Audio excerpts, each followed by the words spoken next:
Do you know what happens when you spend time outside every single day, no matter the weather or life events, and you do it in Alaska? That's what I'm working to find out. I'm Amy Bouchatz, and this is my weekly outdoor diary where I tell you what I've been seeing and learning through my own daily outdoor habit tackling the Humans Outside 365 challenge. Sometimes it's awesome. Sometimes it's hilarious and full of fails. But it's always my real life. Let's go.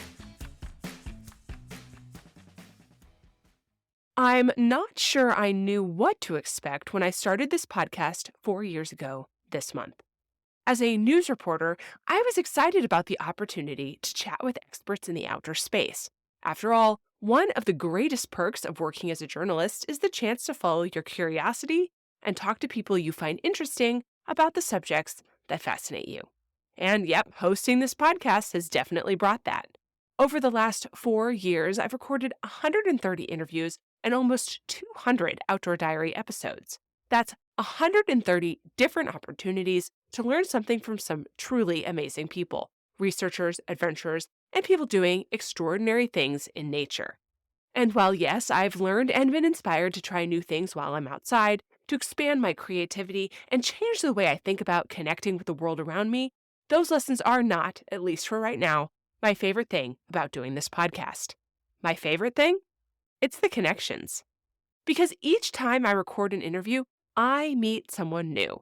And each time someone connects with me because of an episode or hears my outdoor story, I make a new friend. Some of these friends are in person, like Natalie with the Resource Doula podcast, who just so happens to live in my small town in Alaska. Some of them are far away, like Sarah McCartney with Run Wild My Child, who recently launched her own family outdoor challenge platform called Adventure Up and was kind enough to include me. When I look back on the last year of my outdoor journey, I see more than ever the value of connecting with humans outside, the importance of hearing folks' outdoor stories, and letting them inspire me and move me forward. And that's what I hope you find from this podcast too, the power of connection and inspiration for the journey. I like to use my podcast's birthday each year to think about my favorite episodes over the year. And when I do that, connection is a clear theme for those too. There's Laura Carney, who I interviewed in episode 354 in season 8 about her time working through her dad's life bucket list. We're now Facebook friends, and I'm inspired by her journey and work daily.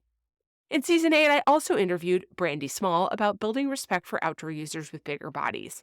When I see her on her paddleboard or hiking in my Instagram feed, I can't wait to get outdoors myself. In episode 303 in season 7, I got to talk to Corey Maria Dack about her trip paddling the entire Mississippi River. I love being friends with her on Instagram as she continues to have crazy canoe adventures.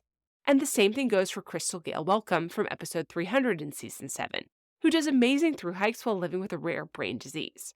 It's impossible to mention all of my favorite connections, the people I meet on the trails here in town who have seen the podcast or the listeners I've met on Instagram, or the people who have started the Humans Outside 365 challenge and are now a part of my daily social media circle, like Nikki and Heidi and so many others.